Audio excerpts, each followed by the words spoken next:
Good evening, good day, everybody, from wherever on planet Earth you're watching. Welcome to another What's Up Wednesday, episode 56, February 2nd, 2022. Happy Lunar New Year to all those folks in China, Vietnam, Korea, and wherever else Lunar New Year is celebrated, including South Florida. Year of the Tiger, and it's really a good zodiac sign on the Chinese zodiac because it's a power zodiac animal versus Year of the Ox. We're done with that. So on with the tiger. So hey everybody, thanks for joining. If you are joining us for the first time, my name is Scott. Welcome to my channel, Go Small, Live Large. We have this show, What's Up Wednesday, every Wednesday, 6 p.m. Why? To help you be a better RVer, whether you are no time, still researching, part-time, just taking amazing trips, or even crazy full-timers like me, coming up on living in my van full-time for 3 years in my Winnebago Travato. We've got a really fun show for you tonight. We do not have a guest. We were scheduled to have ACI Vans out of Phoenix, Arizona. They've moved shops, so he is so busy setting up shop in his new shop location that we've rescheduled him for March 2nd. We'll talk about that in a second. But we've got some really exciting news for a lot of folk coming in here. This is really all about your questions tonight. So we have not had a real your question focused session in a while. So let me know where you're watching from. And this is the format we like to use, which is 3 asterisks, 3 question marks, and that helps me find your question more readily. Let me just give some shout outs to some folks that are early arrivers. Mary finally named her van. Fantastic. Pretty awesome. Mary's so amazing. She's just a great gal. So inspirational. Kicked my butt hiking the Chiricahua National Monument. Me and Mason Mike went on a hike with her. She kicked my butt. Couldn't believe it. Hey, tonight, let's keep going here. So we see we've got Gary's in the house from Melbourne, Florida at the Cracker Barrel. Congratulations. Lovely view, right? Thomas in the house, and he has got his Embassy RV VIN, vehicle identification number, assigned, which means he's getting really close to getting his Embassy RV, which is really exciting. So congratulations. Donna's in the house. Phoenix, Kent, welcome. Birmingham, Alabama. Interesting. Now, you know where Storyteller Overland vehicles are made. I'll be in Birmingham, Alabama. So wondering, Darren, if you have any news to share. Congratulations on being a Class B owner. I think, as many have discovered once they get their van, it kind of changes your life in many ways for the better. Whether you're just doing some light traveling to visit friends and family or doing just some amazing trips, I think you'll have a great time. Really excited for the show tonight. Let me just give a shout out here. Here's Beaver Creek Sharon. Good evening, Sherry. Just down the road in Florida somewhere. I'm not sure where Mariana is. Reno's in the house. I have not spent much time in my van in Reno. I'm really excited to get back out there. I much prefer the small towns. Laughlin, Nevada is a fantastic little town. And Cave Park, good to see you. And Mason Mike in the house. So let me show you what we got some on the docket tonight. And if you've come in for the thumbnail, which is Van Life Q&A, it's really about answering your questions. Let me share just some of the content with you here. And again, happy Lunar New Year to all those that are celebrating that. And Van Life Q&A, this is what it's about tonight, ladies and gentlemen. Here's our topics. So I've got a half dozen or so questions teed up.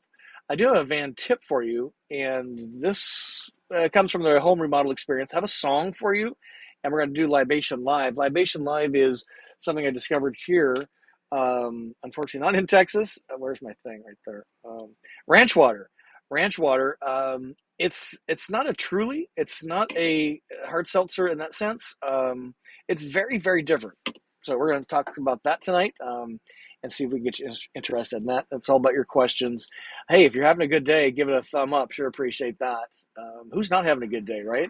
Just beautiful to be alive, seriously. I'm coming at you from southern Florida. That's a little tip there, the West Palm Beach area. And there's the weather temperature chart. I snapped that a few hours ago. So it's warmed up quite a bit. It was pretty miserable. It was like 38 degrees overnight, Sunday night here in Florida. That's pretty cold for old Florida. And, but it's starting to warm up around the edges of the country, which is kind of nice. Apparently there's a big snowstorm headed, to the northeast. Let's see what else we got up here next. Still home base Florida, a few more weeks. We've got some travel coming up. where are you watching from? Love to know if you're watching from a country other than the United States. And we got some really big guests coming on the show. So the Wingham Micro Class B RV imported from Italy was my best of show from the Tampa 2022 RV show 2 weeks ago now, and made a really great relationship with the team there. And the GM, the principal, Tony, is of the Wingham Group USA, is coming on the show. I had a conference call with them this week, and they are really excited. They're going to share some new information that nobody will see until the show. And so mark your dates, February 16. Let me zoom in here for you so you can see that. February 16, 6 p.m. Central, Wingham, the principal of the group that's running the show here in the USA, is joining us live. So we're talking about some of that right now. I'm so excited to have him on. It's just really a win for you and a win for the channel. March 2nd, as I mentioned, is ACI Vans. Clayton's going to come on to talk about their custom van building program and how they approach building out vans for customers. And we're in discussion right now with Truma. They have released a really exciting new air conditioner technology. It was one of the few things, really, the Super Show that I found innovative was RV systems, not so much floor plans, except the Wingham. Truma's coming on the show in March. We're nailing down the date now. Mark Bigwig at Truma is coming to join us on the show, and he's really excited to talk about their new air conditioner system, which runs on 110 but consumes 25% less battery power. So I'm really excited about that. Hey, if you're into van tours, man, we've been pumping out van tours for you, about one a day. If you like learning about where to take your van and getting van tips, like tonight's tip you might like, subscribe to the channel. That way you get notified and hit the notification bell, and then you get notified by YouTube that, hey, Go Small Live Large is live or has posted a video. Let's see what else we have for you. It's all about your questions. And if we're not getting your questions answered tonight because of time, we only go for 1 hour. Then what we do is we cut another video answering those questions specifically, and those get released on a Sunday. And everybody's responded really nicely to that video last week. So one more little kind of announcement. This is a big thanks to each and every one of you. There's a software program called vidIQ that helps me manage my YouTube content, and they sent me congratulations. 400 videos have been uploaded to Go Small Live Large, and that is a lot of videos, ladies and gentlemen, over the last 3.5 years. We're approaching 19,000 subscribers, 2.8 million views for the lifetime of this channel, videos viewed, 347,000 hours of video content has been consumed by you and others. And again, now 403 videos have been uploaded. So just working real hard for you to be a better RVer. Again, whether you're in the armchair quarterback mode or out there on the road, like a lot of you are watching from the road tonight, which is so cool. I'm just so proud of you. And it just keeps me driving forward. And I'm literally just 3 weeks from returning full-time on the road myself. So let's get some questions answered. That's kind of what this is about. Just want to share some of those good news with you. And let's give a shout out to a few more folks here. And see, Ron's in the house up in New York. That's great. Rob Pearson's in the house. And so Sherry's got a good question here. And here's Catherine from Palatine. That's the Chicagoland area. Brr. Sherry wants to know, great question. What do you think about how people are buying land in Tennessee or Florida to put some RV pads to have a permanent place to go? I think it's a pretty good idea. It's been on my mind for well over a year now. We're kind of investing in residential property in Southern Florida, but the one that we've currently bought that's actually Kyle's part of his we're creating empire. So he's got our Airbnb business. I have our RV business.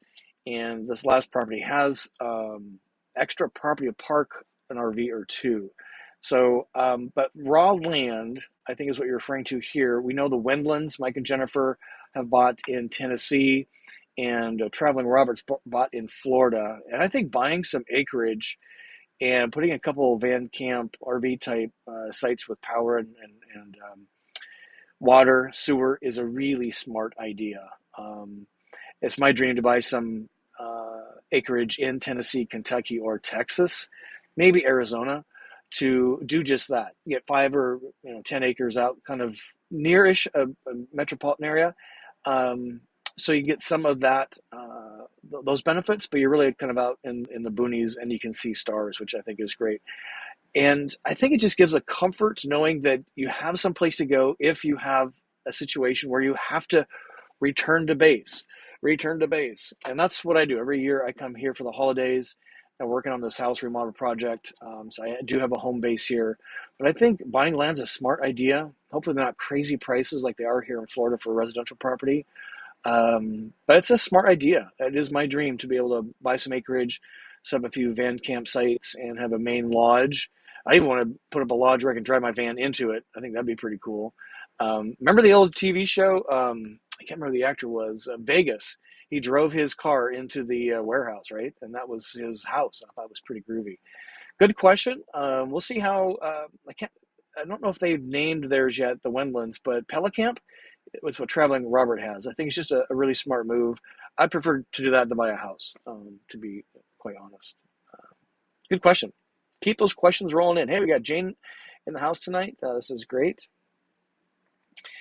So Kent's got a question here. Just finished my week-long trip in the GL. Congratulations.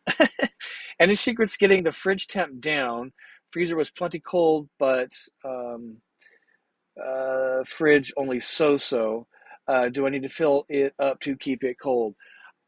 No, would be my direct answer to that. You don't need to fill it. Mine is almost empty, and it's plenty cold. I found the sweet spot to be 4 on the setting. So on the side of the fridge, the left-hand side, there is a dial. 3 is not cold enough. It starts to defrost. Anything above 5 will freeze everything in the top portion of the refrigerator, and the freezer stays very cold anyway. I could put mine at 4 and I leave it.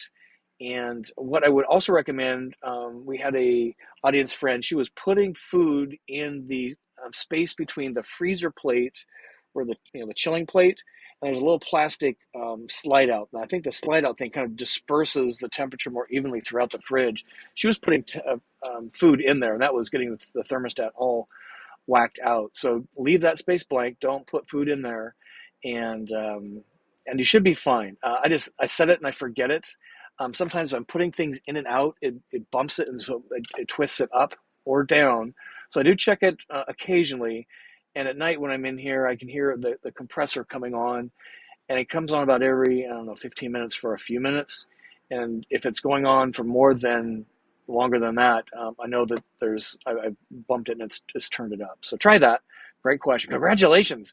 Hey, Kent, if you want to share your story with us, we have a segment when we have a guest come on and talk for 5 or 8 minutes on your new van experience, your first nights in the van, and what your experience has been like to date. So if you're interested in that, just go to my website, GoSmallLiveLarge.com, click on the W-U-W navigation tab at the top, and fill out the little form, and I'll get right back to you. And we'd love to hear about your secrets. Congratulations, man, Volta included. That's great.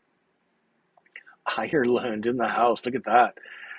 Pat, good to see you, sir. I will put that on my list for next week. Ireland. Good to see you. I just love a global program. So merry-go-round says, did you see the pic I sent of the Truma coolers? Yes, and those coolers, thank you for sending those, Mary. Those coolers have been in a couple of rigs, in particular the Recon. So it's kind of a beefed up cooler freezer. Dometic makes one that's, I think, been kind of the market leader. But yes, thank you for sending those in. I do appreciate that a great deal. And I'm really behind on a lot of the communication with you folks because I have been putting out so many videos. That's where I'm at house construction. So Rob Pearson's got a question here, and lots of debates on the YouTube regarding the best black tank treatment. Happy Camper RV Digest. Since you are full-time and 3 feet from your bathroom every day, what do you use? That is a great question. I use, let me get it for you really fast, YouTube Live. I've tried a number of them, I'll be honest. And the only one I keep being happy with is the one that I sell, I think it's on my website, and I get at Walmart if I'm running low. This is the one. Why? It smells good. I don't want my toilet to smell like a tangerine. I don't want it to smell like a pine tree. I just want it to smell clean, but you never really smell it anyway. Now, do they clean and keep the sensors from not registering? That I am a part of the debate. I don't think it really does. I think it just keeps the smell down and helps break things up. It's a little bit soapy in there, but that's what I use. I've tried some of the other stuff.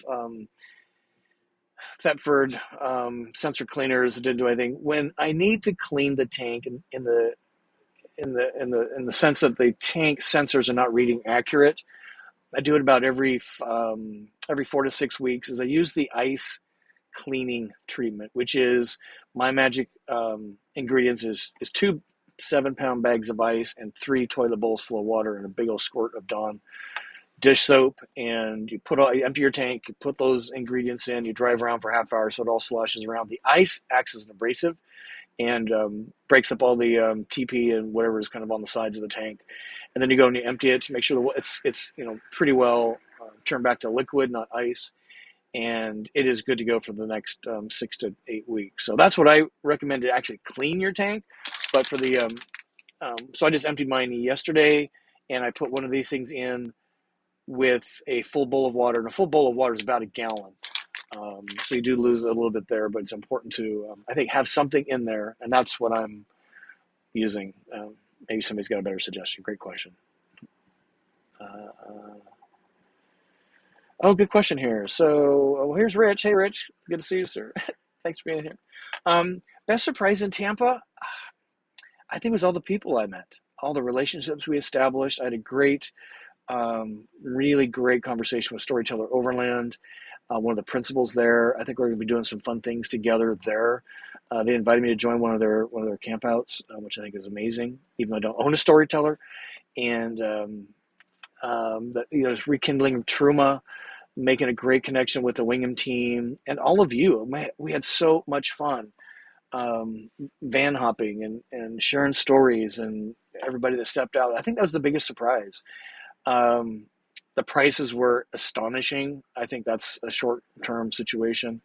But the best surprise was just seeing everybody and making relationships. To me, that was the best thing. Thanks for asking.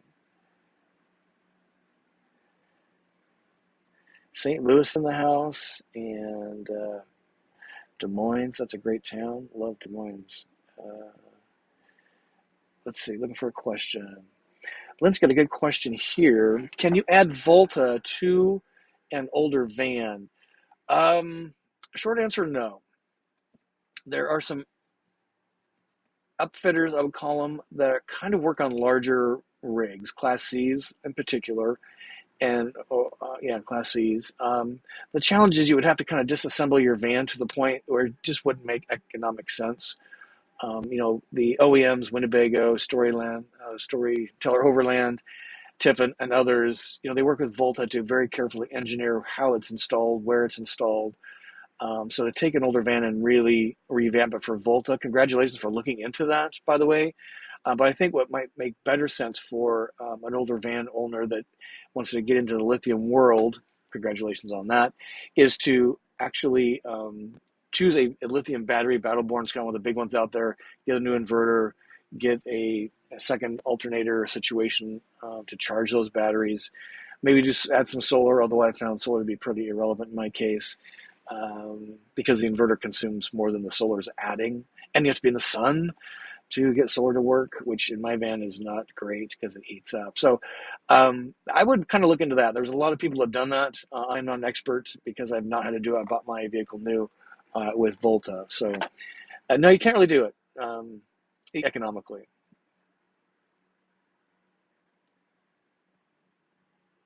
I appreciate this, D. Austin. You become the must-see for any van enthusiast. Thank you for that. See, 3 years full-time coming up. And even here at home base, I'm in the van every day, working, sleeping, even using the restroom still, doing tank duties every week. I mean, nothing really has changed. I'm doing it in here just to get away from all of the, from all the construction inside. It's just any of you that have been through a house remodel know it's just not awesome. And so even though I'm plugged into the shed over here.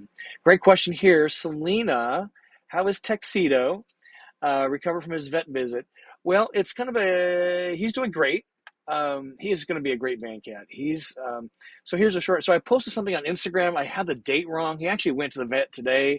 He turned from a boy to an it this morning, got a call from the vet. They stay overnight.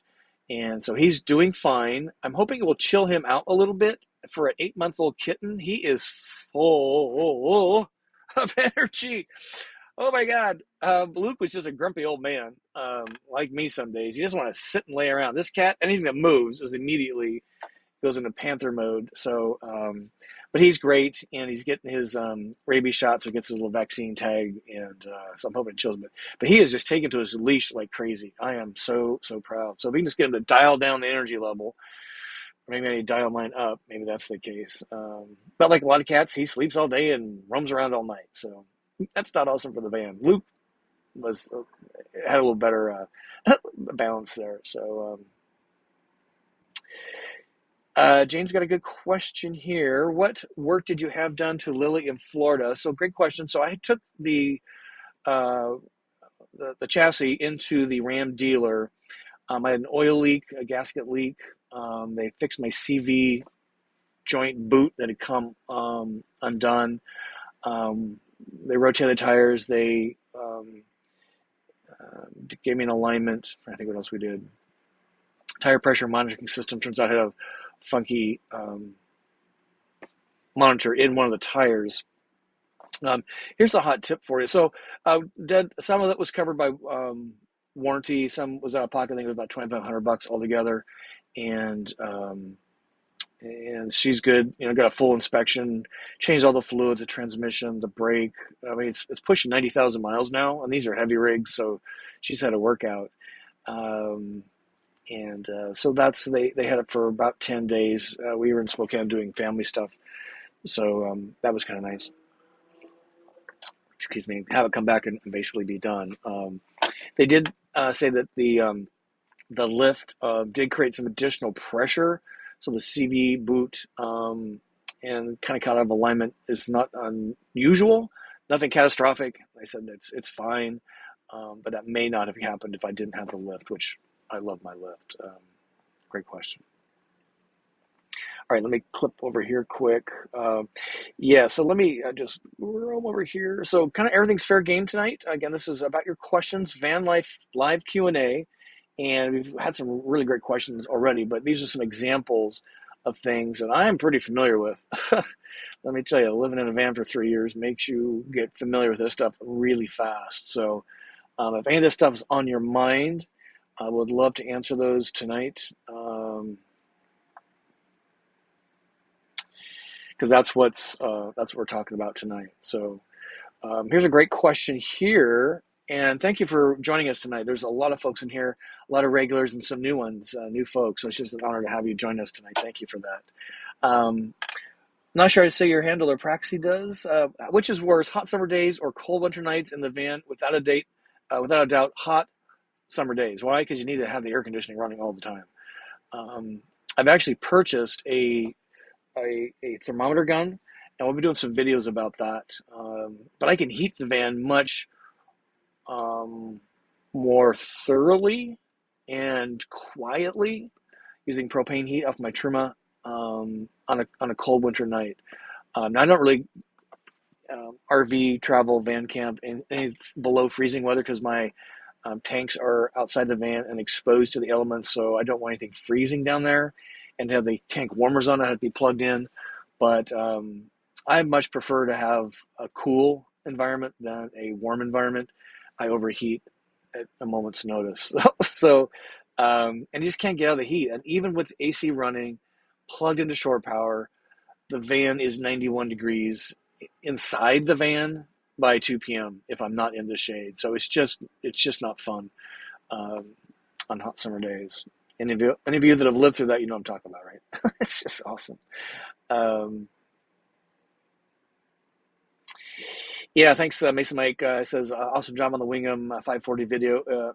If they step it up and add a robust Volta system, would you consider trading in Lily for that rig? It's a good question. I don't know. It's not a van. And it's adorable looking. And pardon my French, this may offend some of you, but when I walked up to that thing, you either want to hug it or you want to hump it. I did. But it's not a van. It's a micro class C on a short van chassis, but it doesn't feel like a van inside. So I don't know. It's interesting. And maybe they'll let me have one for a week and we'll give it a full rundown. That's what I'm hoping we can work out with these guys. There's not one in the U.S. yet outside of that one that's an Italian. But they definitely need Volta. We're poking both sides to get that conversation going. It's just a great van. I am so thrilled that the floor plan was a home run for so many people, because I think we'll just kick the van people in gear to really put some innovation into these vans. So thank you for that. Appreciate that. Hug it or hump it. That's probably not a good thing to say on YouTube Live, but that's the way I roll. Sorry. Jeez. Let's see. Let me look over here. I got a couple prepared questions, so let me bring that up on screen.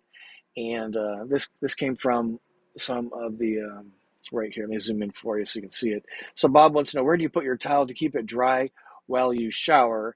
Super tactical question. I love these. It's literally just outside the bathroom door, laying on the top of the galley sink that's closed, so I can just stick my arm out and grab it. Now, when I'm done showering and drying myself off, I use the same towel to wipe down all of the moisture on the inside of the shower. I don't use a shower curtain, don't need to, but the walls and the ceiling, I use my bath towel to wipe that down, so it gives it a cleaning. And I use a separate towel for like a shower mat. And I use that to put my wet feet on, and then when I'm done with that, I use that to dry the floor. And then I hang my towel on my Murphy bed so it dries quickly. I have a USB powered fan that I use to cool myself at night, and I have that on the towel. It's kind of hanging down the side of the Murphy bed, so it dries out really fast. If I hang it back up in the shower, it takes about all day to dry, and I want it to get dry quickly so that it doesn't get musty smelling. So thanks for that, Bob. And there's one here. This is from Dorothy. Let me zoom in here so you can see that. So Dorothy wants to know, is Harvest Host for all RVers? Is there a cost for overnight camping, or is it free? This is a juicy question. Let me answer that. So many of you are Harvest Host members.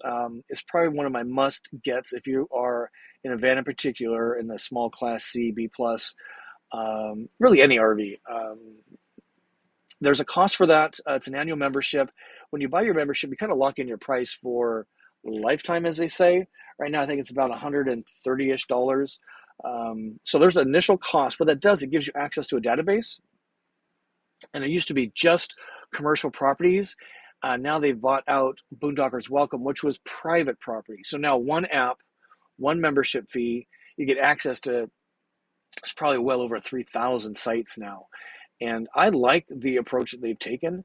Commercial sites, nobody really charges you to stay overnight, but there is an expectation with a commercial property to purchase something from the merchant. And the properties are farms, wineries, distilleries, brew pubs. They've had some really fun ones, like game room places, GameWorks and things like that, museums. So if you purchase goods or services from the merchant, it's not free camping in that sense. And if I'm at a Harvest Host, and it's a winery or something like that, my tab is easily $30 to $50, like brew pubs, right? Burger and a couple of beers, that's $50. So that's where the expense comes in at. Now, if you can go in and just kind of sip a beer for a while, get some environmental control, AC or heat, and some Wi-Fi, it's certainly worth it.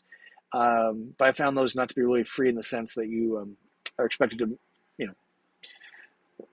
buy something from the business. Now, the Boondockers Welcome on private property, and 8 times out of 10, those are free unless you are plugging in, and then they're going to request, $5 or $10 to kind of offset some of those charges, or water charges. I've seen that, but most of the times, those are actually free.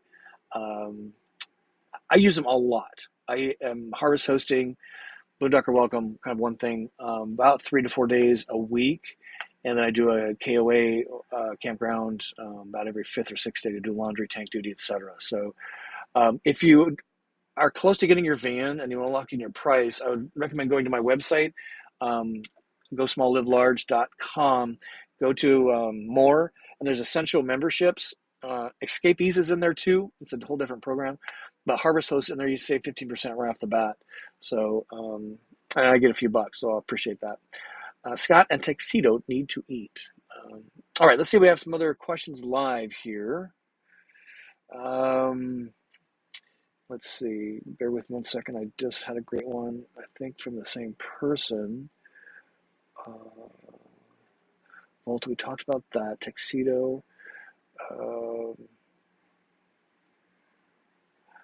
The van. Bear with me. Hot, cold days. And yeah, be sure and put your, here it is. The three, asterisk 3 question marks. Let me find the question quickly. How do you always have reliable internet on Wednesdays? So I have a jetpack that is a Verizon jetpack, unlimited data plan. It cost me $65 a month. I've had it for 3 years. So I'm on their grandfather plan, and I am routinely getting 3 to almost 500 gigabytes in a 30-day billing cycle that is pumped through that little device. It's kind of my plan B if I cannot find good internet elsewhere. I much use other people's Wi-Fi, but a lot of times I can't. So that's what I use, and cellular data plans are all over the place. So you really need to shop carefully. You buy the hardware; it's like less than $200, and you run it that way. So that's what I do. And last week, what I did is I drove the van in front of the remodel house here. I'm going to be an Airbnb property, and the router's right outside the window by the driveway. So that's what I used last week. It's kind of funny. But this is powered by Verizon this week. So great question. And my recommendation is if you're going someplace to use their internet, check the internet speed before you spend a dime. Oh my God, I can't tell you how many times I have, let me see if I can show you the app really fast. So it's this app here called Speed Test. And get this, it's just the most amazing app. Why is it important? Because you go and you test their speed before you buy anything. In my first year, I spent gazillions of dollars. Oh, Wi-Fi, great. I sit down, order a lunch, whatever. $25 later, find out that their Wi-Fi is useless. And so now I test it, and I tell them what I'm doing and why. And if it's useless, I'm like, I'm leaving. You guys have advertised Wi-Fi on the front door, but I can't get any Wi-Fi. So speak with the manager, be polite, and tell them this is why I'm leaving. So this is actually on the Verizon network. Let's just see what the speed is here for you. So that's pretty damn juicy, right? It's pretty awesome. And if it's great Wi-Fi at that business, I tell them the same thing. This is why I'm spending money in your place, because you send Wi-Fi and it's useful. And for somebody like me on the road, it's just so important. So that's those are my recommendations. I also like going someplace because, like a library, I can go in and I can focus for 2 or 3 hours and then get the heck out of there. So I'm going to do some fun van things. So great question. And searching for a few more questions. So Pat's got a kind of a question comment. Lots of channels raving over the Wingham. Yeah, me too. But sure, that battery package is woeful for the U.S. market, even with 2.4 kilowatt lithium upgrade on the 145 basic price tag. Yeah, you got some good points there. I think speaking with the Wingham team this week on a conference call, prepping them for coming on the show, mark the date. You can ask them this directly. I think they're still trying to figure out some of the nuances of the U.S. market, and there's all kinds of price points and import restrictions and constrictions, and so I think they're trying to. There was no TV in that thing, so a TV was an option. My TV I use for artwork, but if it's an option, I'm not paying for a TV. I'm using my iPad. So I think there's some things like that they're still trying to work out as they talk with customers. So I think given what it was, compared to some of the vans I saw for even the realistic, take 20, 30 grand off for percent, whatever you want to do. off the MSRP. I think the vans are just ridiculously priced. Generally, I mean, it makes the Storyteller Overlands look like a great value, which they are when Jayco is trying to get 200 grand for a terrain Revel knockoff. So we'll see where they come in at. I like it that they give options that you can take those off that you don't need. So we'll see where it comes out. They're brand new. They're learning a ton, I'm sure, and we'll see where they actually land, right? But yeah, Mark, I think February 16th is what I said. They're coming on the show, so join us for that. You can ask them directly. Yes, Donna wants to know, any chance Southwestern meetup could be arranged for late 2020-23? Yes, I usually go Midwest, Pacific Northwest, and down through the West, Arizona, Texas. So we will be stringing that up when I hit the road in just a few weeks. Excuse me. We're going up the East Coast this time. So I definitely want to get to the West Coast. So stay tuned. I think Mesa Mike was going to do a Baja something for us, so we could all do that. I don't know. Steve wants to say, picked up his 2022 KL last week. It gets easier to drive and park, right? Really? You're having challenges with that, huh? I find mine super, I'm just really used to it. I don't know. If you're used to driving a big vehicle, I don't think you should be having any problems. The seat adjustments are not great. I would spend some time tweaking on that. The steering wheel doesn't telescope, so you're in this kind of bus driver, the seat is really upright, but I would kind of recommend spending some time. There's a bunch of dials, at least on my 2018 chassis, for lumbar support and some other things. So I would spend some time getting your seating position right. And then, and parking tips, but man, I find mine so easy to park. What I normally do if I'm going to a parking lot, I'm way away from the front of the store. I don't try and squeeze the van in between two cars. First of all, I don't want dents. I don't want people looking at my rig, right? So I am way at the end where there's nobody parking. And I park in two tandem spots. So I don't try and actually stay in one parking spot. I'm taking up two sites because they're way, again, away from the store. And I'm taking up two. If I'm in a parking lot, that's what I do. But I've parallel parked this thing in some amazing places. So if you're trying to parallel park, I would recommend practicing in a big parking lot where there's not a lot of obstructions. You always want to check your clearance, ground, and height above you. Trees, parking lots will scrape all kinds of crap either into your paint or pull something off, so be careful of that. But congratulations on your KL. That's super great, Steve. And if you want to share the experience you're having with it, your van, hit me up, gosmalllivelarge@gmail.com, or go to my website, gosmalllivelarge.com, click on the Woo tab, fill out the form. We'd love to hear your experiences as a new van owner. That's got to be so exciting. And, just camp in your driveway for the first few days. Plugged in, unplugged, toilet, everything that you plan to use will be some advice for you there. How are we doing on time? My God, it's 40 after the hour. This just flies by so fast. You guys are asking, as always, amazing questions.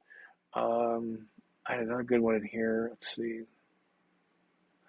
Nope, we're going to have to save that one. Bear with me. I'm looking off camera at my... So this kind of goes... This is an easy one. So heart is where you roam. Let me zoom in here for you. She goes, what tablet is that? I want to buy one when I hit the road, but not sure which one to buy. So what I do here is I use my tablet. I have an iPad, the largest one, 12.9. I use my iPad for everything except this show, which requires Chrome on a notebook, computer, Macintosh in my case, and video editing, which I'm trying to get done on my iPad with some great new software, LumaFusion, but I'm faster in iMovie on my Mac. So those are the only two things I use a Macintosh notebook computer for. In fact, I should show you guys a video, or at least a photograph. Maybe I'll try and do it this week. When I'm driving, and it's kind of a travel day, I actually use my iPad for navigation, and I have it kind of jockeyed in the front window, and I can't tell you how much easier it is to see what's going on and everything, just because it's a huge screen versus trying to live your life off of this. I use this thing literally for phone calls and a camera. That's what this thing sits out and is never by me. My iPad is always by me. So that's and it becomes a television. And because the apps on the iPad have been tuned to not consume a lot of resources, Wi-Fi and otherwise, in that sense, it is a better digital experience. The Macintosh or a TV or Apple TV is expecting a hard Wi-Fi, pipe, so it kind of gets it consumes resources differently. That's the way I'm going to say it. Wow, great questions tonight. Love this. Okay, so let's go here. So I have, hey, if you're getting anything out of this, yeah, do this. Give us a thumb up. A thumb up for the new van owner. I think we've had 3 new vans tonight. Wow. Please reach out to me. And if you want to be a guest for just a few minutes and share your experiences, that's what this is about. This is not about me. It's about you and all of us becoming better humans and better RVers. So please do that. So it's 4 day after. We're supposed to do a Libation live. And I am so far behind. Let's do this first. I see there's some more questions.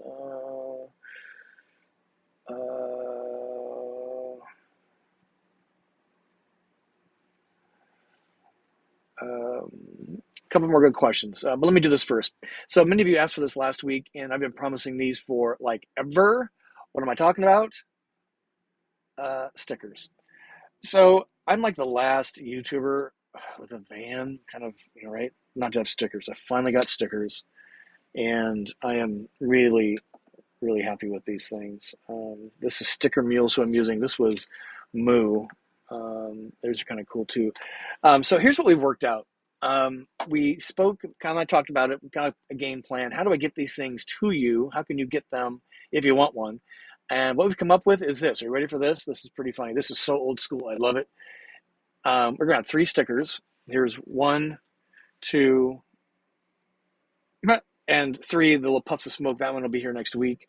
And we're going to get Kyle's mom involved because you need to send these things in. And if I can figure out a better way electronically, we're just going to start here and experiment. This could be just an ambition I just don't have time for. I don't know. But these things are so cool. I just love stickers, right? Clearly, they're all over my van. So what we're going to do is I'm going to charge $3 a sticker. And the way that works is $1 for each sticker goes to the artist, Mike in Tulsa, Oklahoma.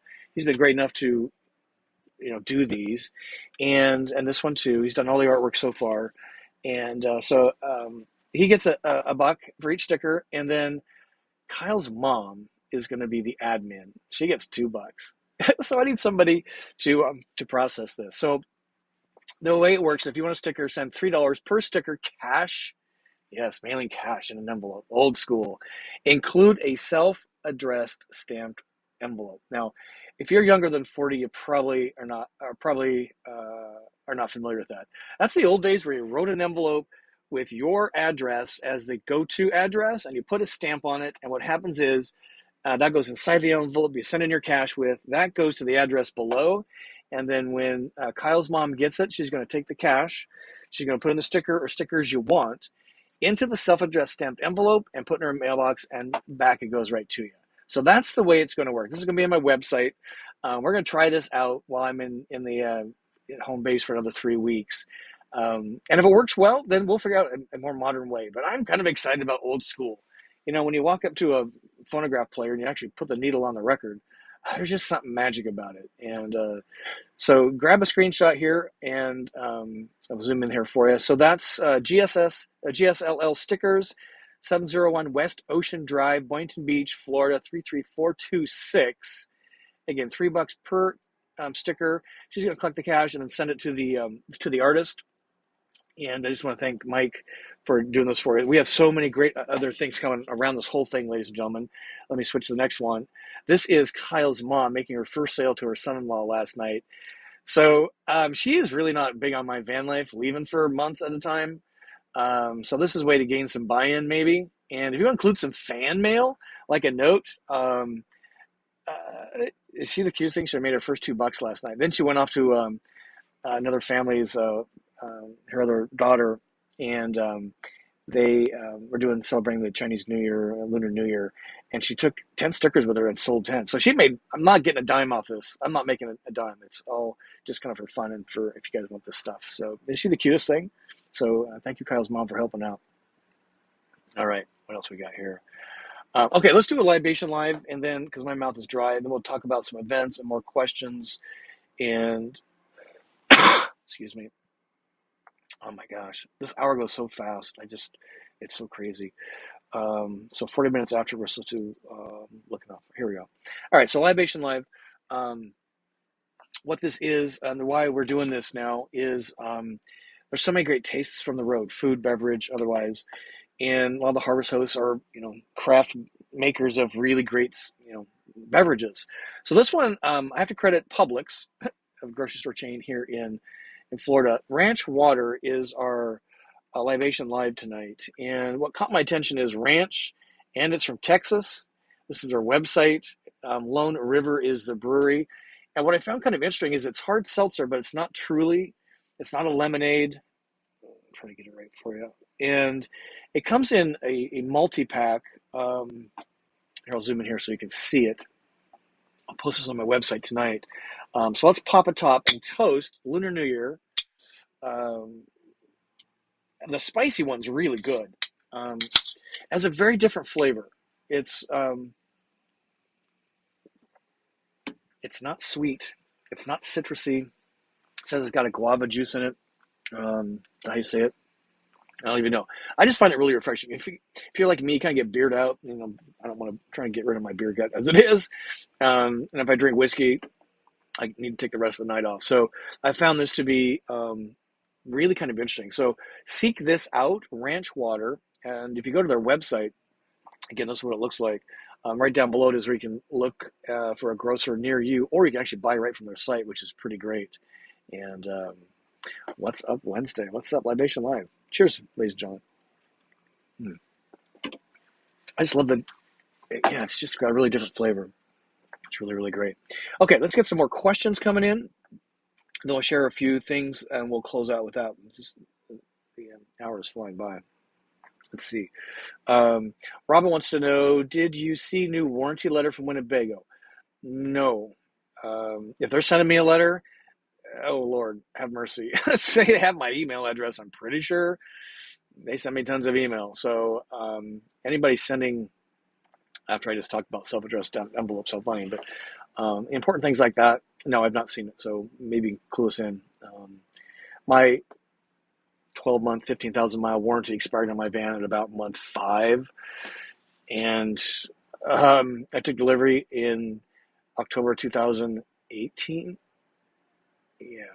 So my Winnebago warranty is long gone. But I'm curious what that's about.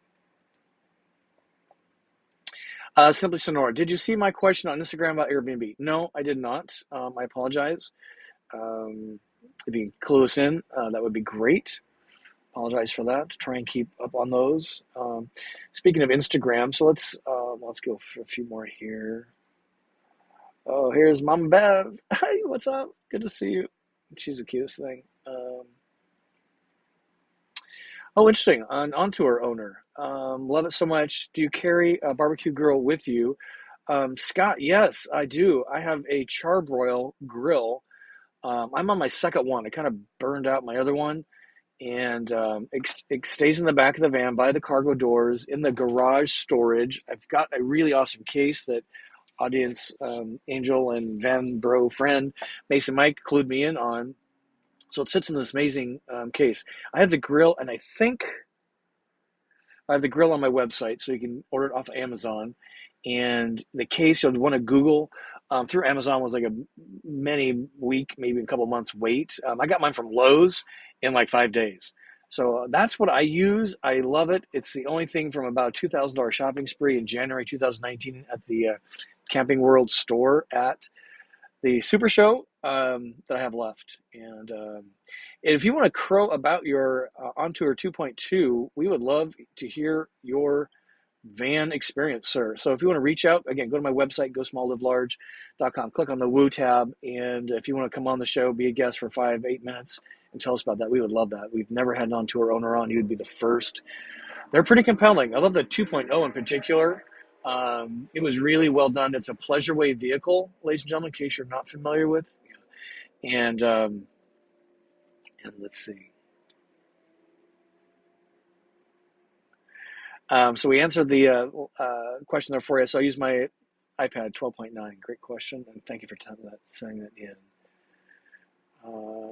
So yeah, this is a great segue to the other topic. So Kathy wants to know, talked about meetup in Lake Worth and what to do, go for parking if you are full up. So thank you, Kat, for bringing that up. So we're going to do a couple of roundups, as I call them. One is at the drive-in theater that is live on my site with an Eventbrite. You need to sign up for Eventbrite and get the free ticket for that. Then you pay for the show. I stopped by the drive-in theater on my way back from Tampa. It's about 30 minutes east of Tampa. It's going to be so much fun, ladies and gentlemen. And the one here at the house, we're going to have 10 vans. We're going to ask you to get here somewhat early, 4 p.m.-ish, because we're making it more of an open house. So we're meeting some of the neighbors. And if you can only stay for a few hours, then that's cool.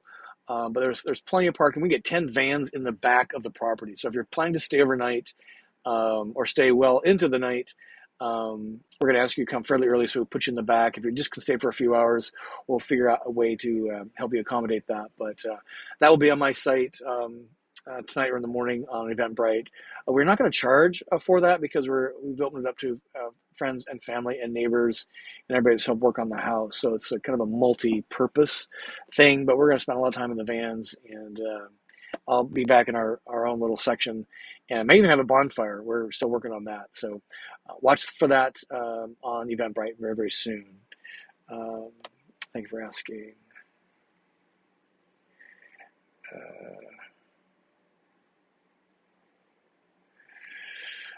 So Lynn wants to know, how much did it cost to have your van lifted, and would you do it again? I would do it again in a minute. It's probably the best thing I did physically to the van. The wrap is really cool. I'd do that in a minute too. It's just aesthetics, but the van lift was $3,000. It was done by Off-Highway Vans in Salt Lake City, and they're really getting well known for it. And now they've got a few affiliate outfitters that they're working with throughout the country. So go to their website, Off-Highway Vans, offhighwayvan.com, and we did a video on that. So you want to search my channel for that. And we had the owner on, not the owner, but the marketing director on last December, talking about some of the stuff they're doing. So why did I do it? What a good question you're probably asking, is just to get the confidence of clearance under the rig. The lithium battery pack hangs about 6.5 inches. It's the most vulnerable position in the van of the most expensive system in the van, including the gasoline engine up front. And I just want more confidence and clearance as I was driving around.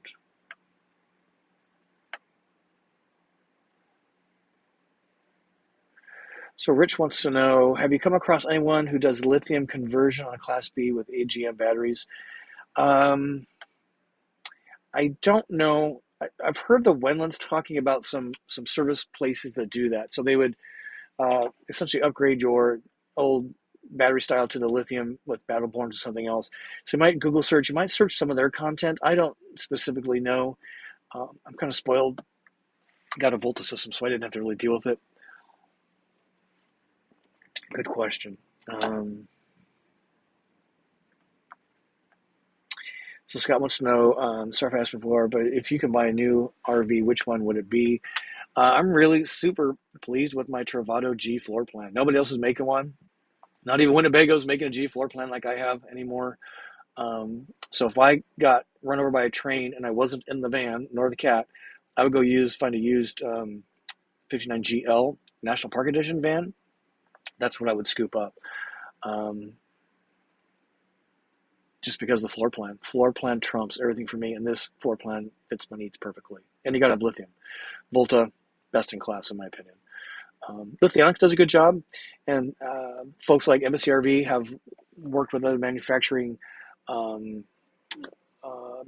of components to put together a good lithium system. I think you just need to have a good quality lithium system that charges off the second alternator. Excuse me. And that's just a game changer. Good question.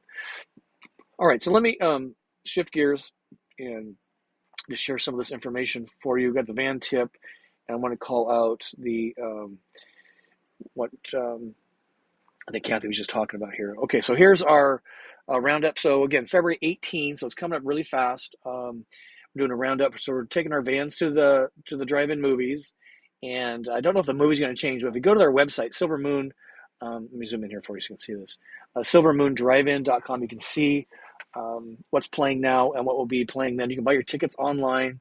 Please sign up and do the Eventbrite thing so I know who to expect. Super important. And if we can get 3, 4, 5 vans and park in the back and just have a glorious time, I think it's going to be so much fun. This is also the open house roundup in Vanbury at home base here, February 26th, 4 p.m. if you stay for a couple hours. It's going to be kind of a potluck style. So either feed yourself before you get here or bring something to share. We're bringing in some Chinese food, I think, to kind of sustain folks. But the Eventbrite will be live. Maybe I'll do this when we get done tonight, so this can be done because that's going to sneak up on us real fast. We'd love to see you. We're going to have 10 up to 10 vans overnighting, which would be an amazing stunt. We might do a YouTube live before things get crazy. And then this, many of you had asked for this, and this is going to be me attending the Ocala RV show in Ocala, Florida. It's kind of between Gainesville and Orlando. We're going to be there at the Sunshine State RV booth Saturday the 3rd of March, 11 a.m. So join us for that, and that's just going to be really great. And follow me on Instagram. I'm trying to do better at getting back to you, but I've posted some fun things on Instagram that you won't see on YouTube. On YouTube Shorts, I'm trying to do more of those, but certainly on Instagram, you saw me where I really hurt my foot, and I had a 4x4 fall on my foot. I was working at a construction zone in flip-flops, not smart, and I was literally chilling out my swollen blood blister that was the size of I couldn't believe it. It was so gross. With a bottle of frozen vodka, because that's what was cold in the freezer. And so if you follow me on Instagram, you get some crazy, silly things like that. Let's see what else we want to talk about here. More videos coming up. I got more videos from Winnebago, Storyteller, a couple others. So here's my van tip of the night, and we might go a few minutes over. So here's my van tip, and this is coming right from our experience here. So the parking pad is really a luxury, and you can see it here. I'll zoom in for you. So this gives you a sense of dollars here in the West Palm Beach area where construction is super hot.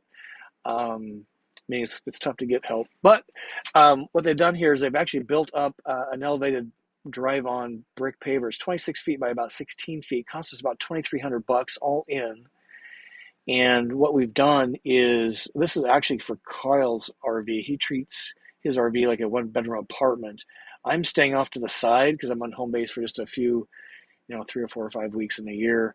I stay off to the side primarily because it's in the shade. This spot is not in the shade. And what we've done is, you can see the water there, the hose kind of coiled up. I'm plugged into the outlet on the inside. I've used my Volta system to dial down the amperage coming into the van. So I'm only pulling 10 amps out of the 15 amp circuit in there. And I can run the air conditioner very comfortably, and it's great.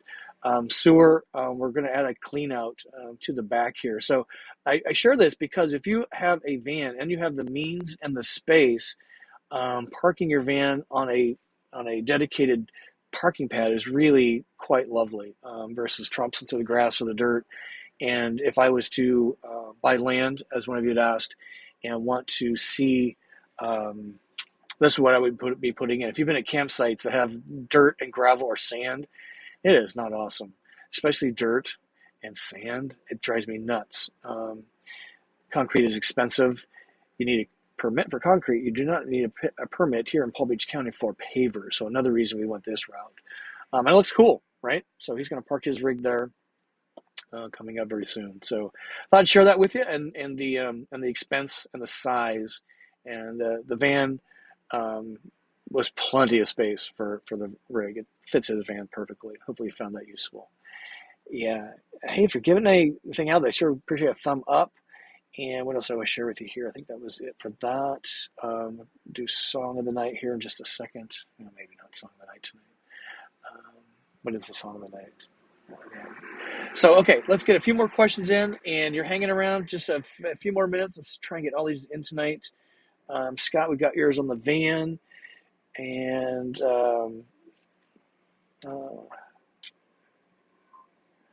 So Eileen's saying, please ask Tony of Wingham, who's going to be our guest on February 16 on the show here. Suggest a litter box could go.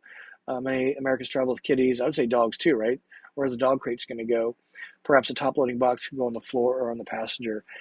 Yeah, it's kind of interesting. They had a really clever way of, if you saw the video, putting a table down and making a bed platform, and it kind of swiveled all the way around. But that was kind of the most open space, really, in the rig itself. They didn't have any hallway. They had no garage storage.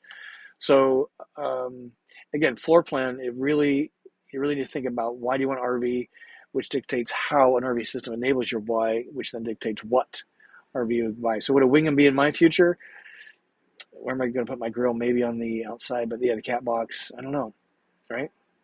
We can test drive them for a week. Come on, Tony, hook us up. Good question. And yeah, cheers. Happy Lunar New Year, everybody. It's kind of sad that the label's on the other side. Texio's doing great. Thank you for asking. He gets back from the doctor tomorrow. A little less manhood. Let's see. An Artist's Life says, ever had a problem with the inverter relay to screen connection? I got my 2022 Thor sequence yesterday, and mine's not working. Congratulations on your Thor sequence. I wonder what floor plan you got. Thor makes two van brands with essentially the same brand, Sequence and Tellaro. Tellaro's at Lazy Days, I think, and then Sequence is at General RV. I am not familiar with the problem you're describing here. Bummer you're having a problem. Hopefully that can get fixed right away. Yeah, that would be a good question to ask. My guess is probably not because of the way they've configured the cabin. But I do have a Rome by Winnebago van wheelchair assist that's a really cool tour. That'll probably be out in the next few days. They did a really nice job on that one. Actually, Winnebago did. Steve wants to know, loved your $5 National Forest Boondocking video. Any plans to do more forest? Yes. I am so eager to get back on the road. I can't tell you, it's just in my blood, and just sitting here, living literally within 15 square miles, drives me back crazy. Can't do it. I just can't do it any longer than this. And so yes, lots more place to take your van videos coming up. That's what we're doing going forward. Van tours, place to take your van, and van tips. Like if you want to build a parking pad for $2,300, it's a luxury worth putting a few dollars into. So Jan says, we know you're a big embassy fan. Yes, paid partner, an embassy envoy, but with no black tank, would you consider one? I would consider an embassy RV, regardless of the situation there on the toilet. They have a Lavio dry flush. Many of the folks in the audience tonight have a van with that in it, an embassy van. I am not opposed to that. It's just the floor plan. And I kind of like the interior where I can put stuff up. But it comes down to floor plan. And working with Volta would have to have a Volta system in it. But I am not opposed to not having a black tank. I just want a real toilet, not a cassette thing, and and not a van with no toilet. Oh my gosh, right? Let's see. Great questions. So I'm going to hang around for another 10 minutes. Many of you are as well. Thank you for that. Great questions coming in tonight, as always. So Praxit, I don't know how to say your handle here, but how important is stealth really? Stealth to me is just kind of blending into the environment, not screaming that I'm an RV. Mine kind of screams I'm an RV, but it's cool looking. It's not a rat trap with baling wire and all kinds of things holding it together. So stealth to me is just blending in, not being obnoxious by like running a generator that's drawing attention to yourself, not street camping with all the lights on at 9 or 10 p.m. To me, is just blending in and not drawing attention to yourself, whether it's a Cracker Barrel or even in a campsite. I just don't want to be obnoxious. I want to be a good neighbor, and clearly this is not a handyman van because it's got windows, it's got an air conditioner, so it's an RV. But are you being a good neighbor? I'm not parking in front of somebody's house. I'm in a commercial district where I'm not calling attention to myself. We're in a historic district in a parking lot, something like that. So it's important to blend in for me. Stealth, it's an RV, so people know that. Let's see.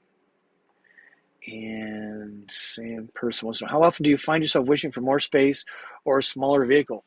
This is a beautiful question. And let me tell you, after being in this ginormous house, it's amazing how much wasted space there is in a house. I am serious as a heart attack. I have everything I need in 3 steps. I probably walk a mile a day inside that house. It has a central courtyard. Those of you coming to visit at the Roundup and Vanbury open house, you will see. And I walk like a rat around the cage in that house. I have no desire for more space. I have empty space in my cabinets. I don't want a smaller vehicle.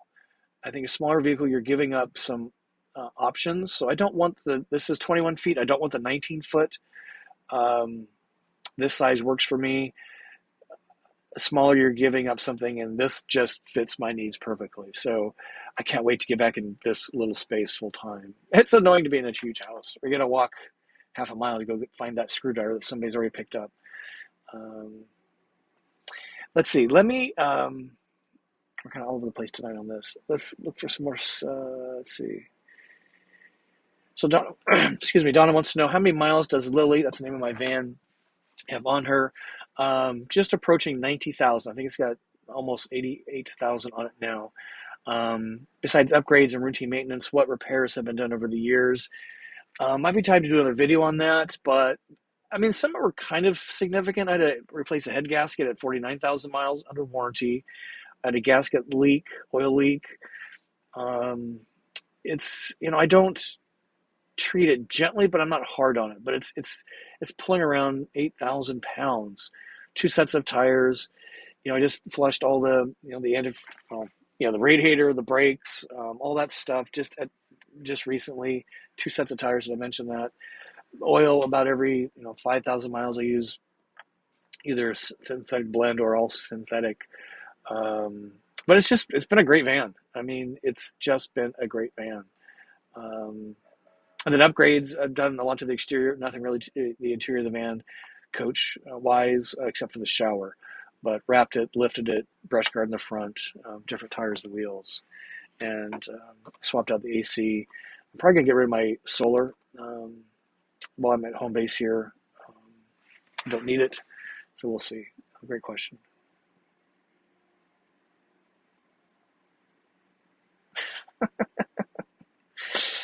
Eileen's got a little chuckle here about my industry criteria, referring to the Wingham. It's so cute. You walk up to it, you're just like, oh my God, huggable or is it humpable? I don't know. Thanks for calling that out. Pretty funny. Okay, let's see. This is a good question. So I'll stick around for a few more minutes. There's a lot of you in here still, so these are just great questions. We haven't done one of these in a long time. So Susan wants to know, hi Scott, why are cassette toilets so popular on vans? It seems you have to empty a gray tank anyway, with the same hose from the same Sam. I think it's a couple of reasons. Number one, there's no plumbing associated with a cassette toilet. Basically, right? I mean, I've never even flushed one, so I might be way off base here, but I'm assuming there's some degree of water, but it's not the same plumbing system that I have in mind, and everything fits in this little suitcase thing. So I think the obligation to the manufacturer is less in terms of build and plumbing and valve systems, and because it's all one little thing, you buy it from Dometic or wherever, and you're done. You just carve the space into it. They're popular in Europe, but I think it's probably just a cost thing. And some people love them because they're not using toilets the way I use my toilet.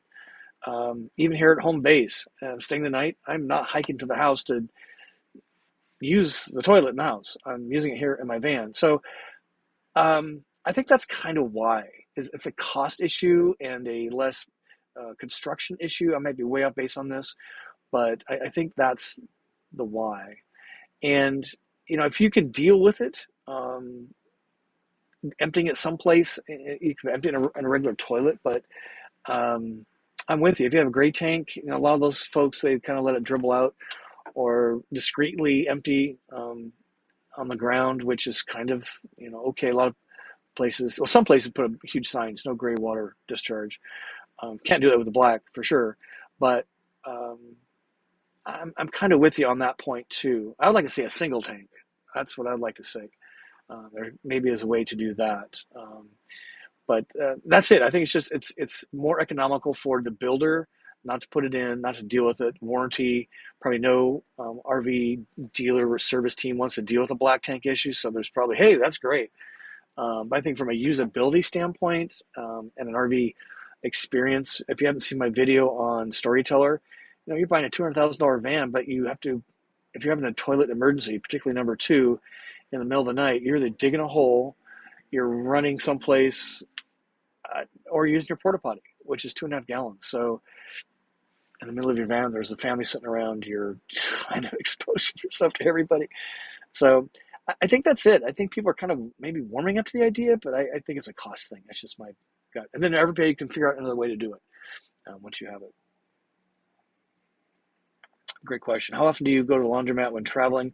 So I have a laundry bag that I purchased from a dry cleaner a long time ago. And when it's filled, it fills about the back third of the cabinet over the bed. And when it's filled, it's one laundry load. I don't really separate anything. Everything goes in at once. So it's about every week. So when I go to a campground, a KOA is where I typically stay. I do it there. If I mean to do something sooner, I use it at just go to a laundromat, hang out, park nearby so I can use their Wi-Fi. Hopefully, don't really want to hang out in there necessarily, but that's kind of what I do. So it's about every week, so 4 times a month, pretty insignificant. And kind of back to Susan's question here, the cassette toilets, they're like 5 gallons. Mine is 12 of waste on the toilet, and I think it's 11 on the gray. The toilet fills up way faster. I'm doing that once a week, so 4 times a month. Not a big deal, but if I'm using the cassette toilet like I use this, I'd be dumping like every 2 days, 3 days. Not for me.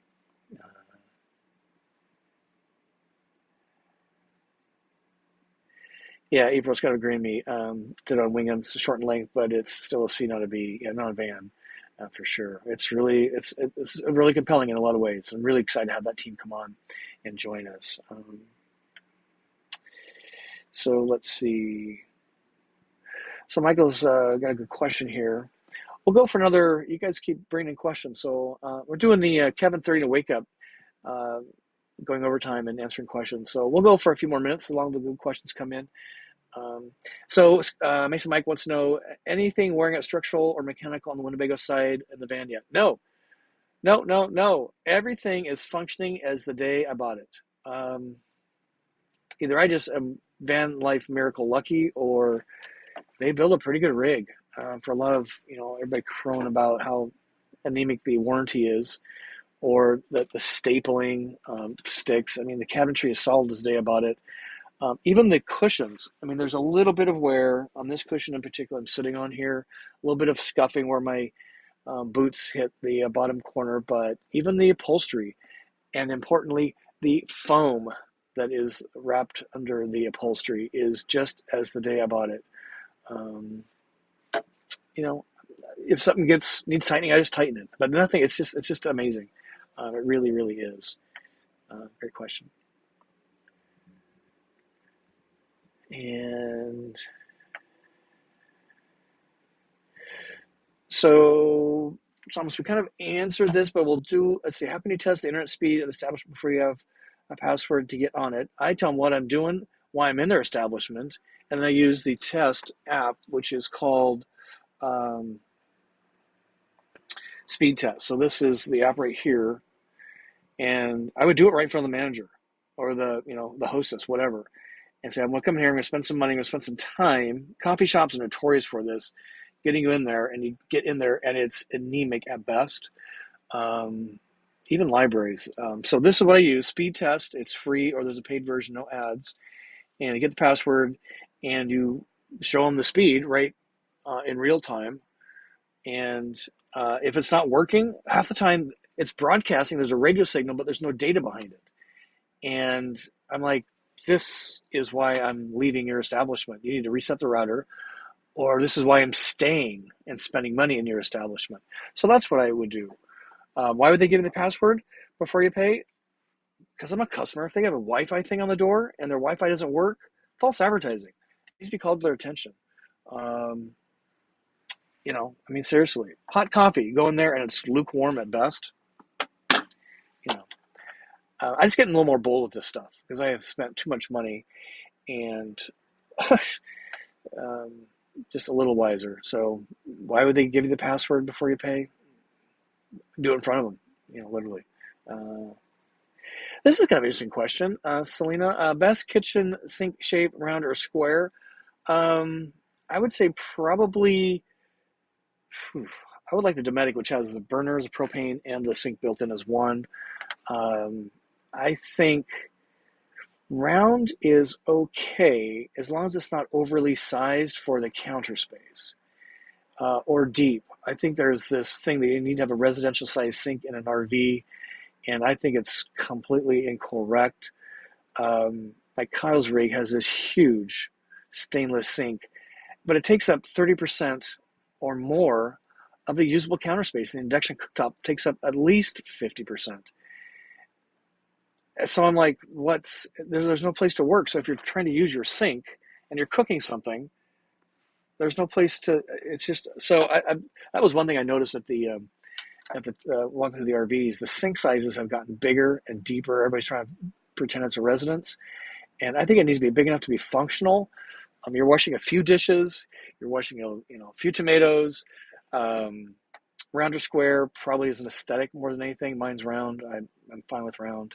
I like my fold down faucet thing. It works just fine. I use my bathroom sink way more.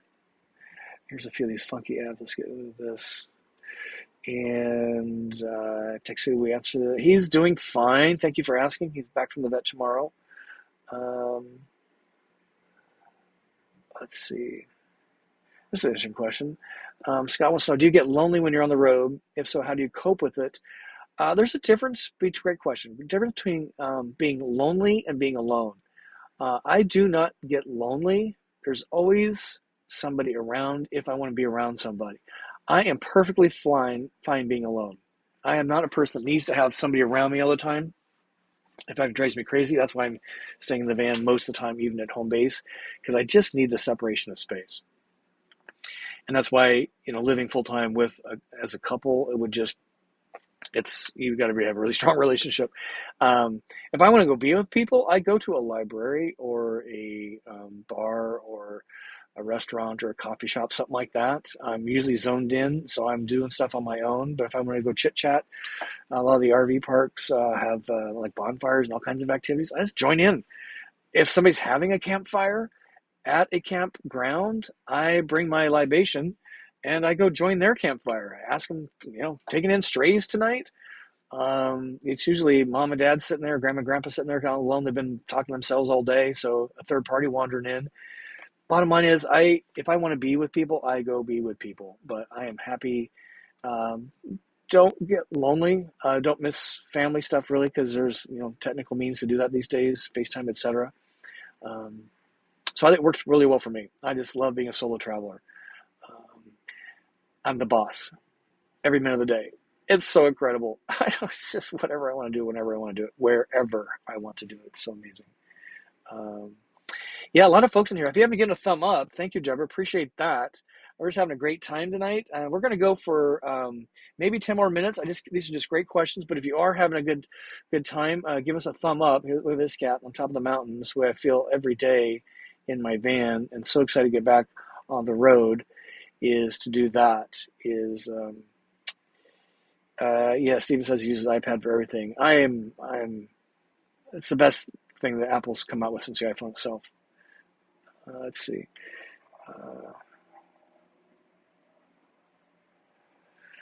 So Steve here said he watched the parking video that I did, which, whoops, get him off screen. Still having problems with the short hood. Going to keep at it. Yeah, keep at it. Just be really mindful of maybe even like use, painter's tape and tape something tall so you get a sense of how the hood is. It's pretty short. actually, right? And you can't see it. So I think if you use painter's tape and you kind of put something tall and you get a sense of that space, both driver and passenger side, I think that would help. I'd be very cautious driving up to curbs and parking stops. Certainly if you have a second generator on there, alternator, because they're pretty low, and you don't want to hurt that for sure. And I'd say the same thing with your waste water system drain. Measure that from the ground and be super cautious backing in to a spot for the exact same reason. You do not want to break anything off of that very vulnerable system out there. But you'll get it. It's not bad. Van Liberty says, it's ticket number 3, your van after 150,000 miles. Yeah, we got a lot of ideas. So that might be not a bad one at all. So Kyle's mom's name is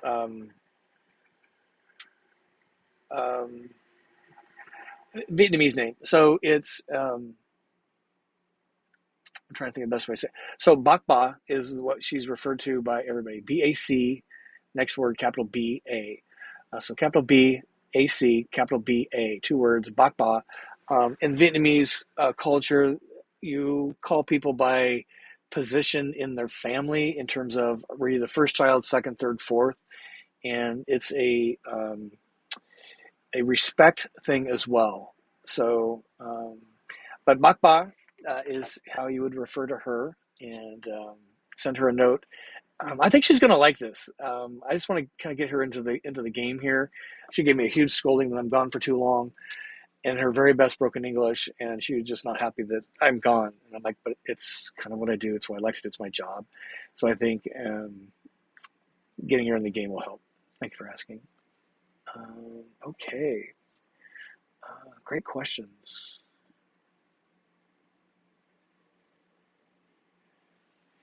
Yeah, Mark's got kind of a good point here. So he uses Apple Lightning to HDMI to cast the TV, which is what I use here as well. And all the apps are on your iPad, so you can stream right from that. Or the apps are on the TV, the Apple TV device itself. But we've bought some smart TVs here for the house home base remodel, and they now have the Apple app on the TV, like Netflix, like YouTube, and you get the same content. You just don't have to have the hardware anymore, which is kind of interesting. But yeah, I stream, or oftentimes because I've downloaded all my content movies I watch over and over, like Yellowstone and Ferris Bueller's Day Off. I've downloaded those to my iPad, so I don't need any streaming. I just watch them because I've downloaded. I have the terabyte size, so I've got hundreds of gigabytes of content downloaded. And that works really well for me. I give that a try. Let's see. Yeah, Gary's got a good question. Is there a van lift company on the East Coast? I would go to offhighwayvan.com, Gary. They've got a number of dealer associates or outfitter associates that they've taught, trained, have parts shipped to.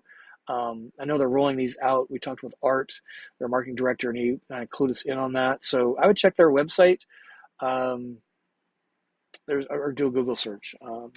I'm just familiar with them the most. Have you looked at the Gretsch van? They were there. I didn't record them. They are kind of in the same vein, I would say, as American Patriot coaches. And what's the other one? Oh, goodness. Can't think of it. They're very interesting, but so look at them. Didn't record them.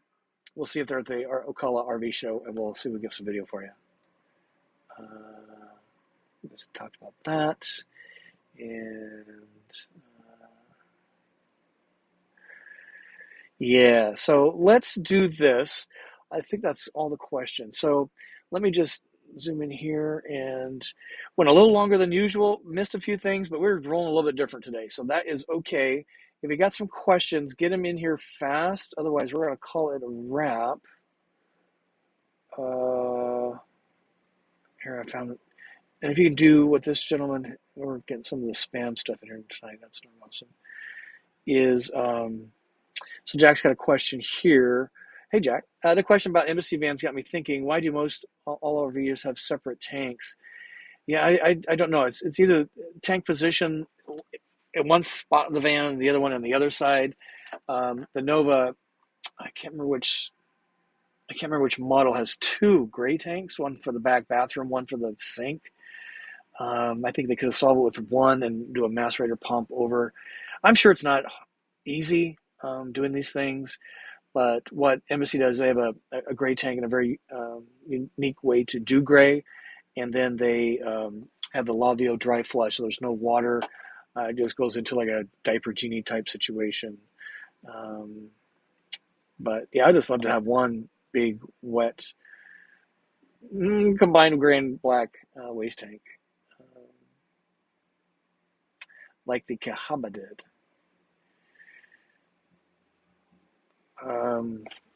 So let's see.